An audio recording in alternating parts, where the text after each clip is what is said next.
Hi guys, it's Grandma Anna here. Today is October 14th, Wednesday, 2020. October 14th, 2020, Wednesday, middle of the week. Wednesday evening, actually, and factually. And I'm sitting here in my bedroom with my feet up and getting warm and cozy. You see my feet? I'm moving my feet around there. I could see them in the faith picture there on the floor. How you like that faith picture? Grandma Anna found that in the trash. I love recycling and repurposing things. And that was brand new, that little faith sign. Okay, but just wanted to touch base with people and just do a little shout out. I know I've been asking for prayers, unspoken prayers for specific reasons that are connected to my family. And what I want to say is thank you for all the prayers, everyone that's been praying for us. We are getting answers. We are getting answers finally. And what do I want to say to that? I just want to say that I'm grateful. I'm grateful for the answers that we're getting. It's a slow process. For one, my other half got hurt on the job, and I'm not going to speak about that here on this video at all. But what I want to say is I'm so grateful for those prayers, and I'm so grateful that she is healing. It's a slow process, though, and it was so devastating when it initially happened, is what I want to say. It was really devastating, but she's got a positive attitude, so do I, and so we're just going to leave it at that for this video. But in the meantime, Carrie's feeling a little better here today, and that's so good. She's just starting to get back to sleep for herself because it was that bad that she couldn't even sleep at nighttime and stuff. So this has been going on. Actually, this has been going on for a month now. So, anyways, it's nice and peaceful and quiet here. But what I want to say is, with reference to other family members, I want to say thank you for praying for them too, because these prayers are really sincerely wanted and needed, ongoing.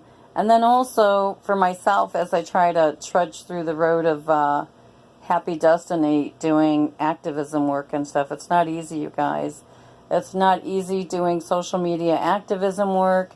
It's not easy doing in-public activism work. Been doing it for a long time here. Matter of fact, I started in January of 2011, and this is October of 2020. And actually, I started way before 2020. I want to speak to that for a minute, because I was a victim of domestic violence once upon a time, and that's what got me started in the concept of peace and wondering about that and why families can't get the help that they need. So, with regards to domestic violence. So, and that's my story, and it led me down that path March 17th, 1990. But I can tell you here in 2020, I know for a fact that, what do I want to say? You know what I want to say? It seems like our government is stuck in the mud, is what I want to say. It's stuck in the mud, and it is a swamp, like everybody's been saying. Our world is upside down, and I'm very concerned. I'm not just concerned for my family here tonight at home, but I'm very concerned for all families, and not for the adults as so much as I am for the children, and especially after this year of 2020 because of what happened with this so-called global pandemic. What I want to say is I've learned a lot in 2020, and I learned a lot about immunizations. And at this point, I'm not a happy camper. People, if you don't know who Dr. Judy Mikovits is, please learn who she is. Get on her website, drjudymikovits.com. It's JUDYMIKOVITS, okay? And then also, after you get on her website, go to the CorbettReport.com, or the YouTube channel for James Corbett, because this is a real news journalist, a married man with a son and living in Japan with his family. He's an American citizen, and I really admire and respect his work. So, and I also admire and respect my work too. And I'm just saying that very humbly because the fruits of my labor as an activist has proved to have some results, okay? Little example is we had missing family member, a long time in Ohio here, for over 10 torturing years, chained to Ariel Castro's wall, and nobody could seem to find her. And I'm going to tell you, in 2011 and 2012, I came home from Arizona, corrupt Arizona. I left 2 jobs there and came home to look for this missing family member, and I ended up on the same street that she was abducted and chained to that wall on. And I'm going to tell you, people, the power of prayer, genuine prayer and meditation really works. But I ended up on that same street doing activism work, and then I'm going to say there about maybe, geez, it wasn't even a year later.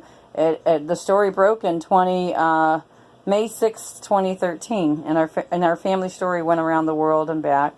So, and yes, we got our beautiful, so beautiful family member back home, Gina De Jesus. And I'm going to tell you, it was not an easy journey, I'm sure, for Gina and her mommy and daddy. And I know my cousin Nancy, I know what she looked like. So during that time period that Gina was gone. So, and it wasn't just our family. It was 2 other girls that were there too. Amanda Berry and her family was worried sick, and her mother actually died during that time period that she was gone. And then also Michelle Knight too.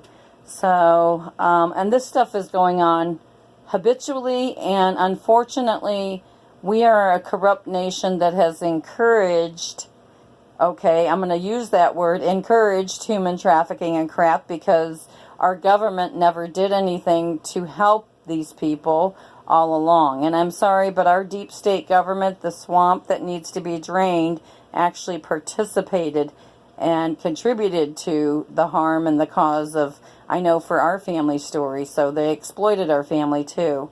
And I can prove that as well. But I'm not going to get into all that. What I want to say is we need to pay attention, people. We need to do something to preserve and protect our families,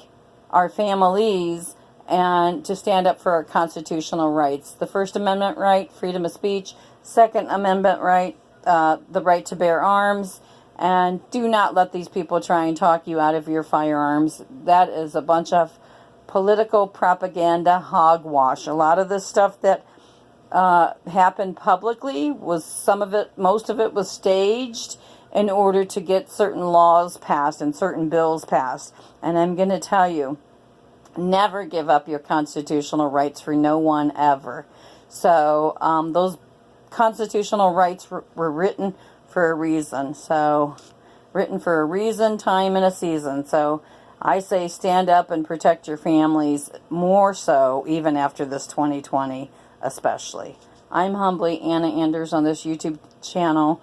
This video way too damn long here tonight, but I just wanted to give a little shout out and say hello. So that's that. Talk to you guys later. Peace out on the planet, and truth out, and expose the corruption ongoing, because we're going to need to do that for certain in order to drain the swamp, to clean up the muddy swamp and all that stuff. Okay, peace out on the planet, guys. God bless you all, and your families too. Bye-bye. What I want to say too, real quick, I want to add, look at some of these prepping and these preppers videos, okay? Research it on the internet and see what some of these people are doing. You'll be amazed what they're doing out here to utilize alternative energy and to start farming and doing farming stuff at their own homes and stuff, because you never know, folks. With the food prices and all that, people out of jobs and work, you're going to have to be able to be pretty much independent for your families. So this is what I want to throw out here tonight. All right, thank you, and thank you for listening. I'm going to get off here now. Video way too damn long. Bye-bye. Peace out.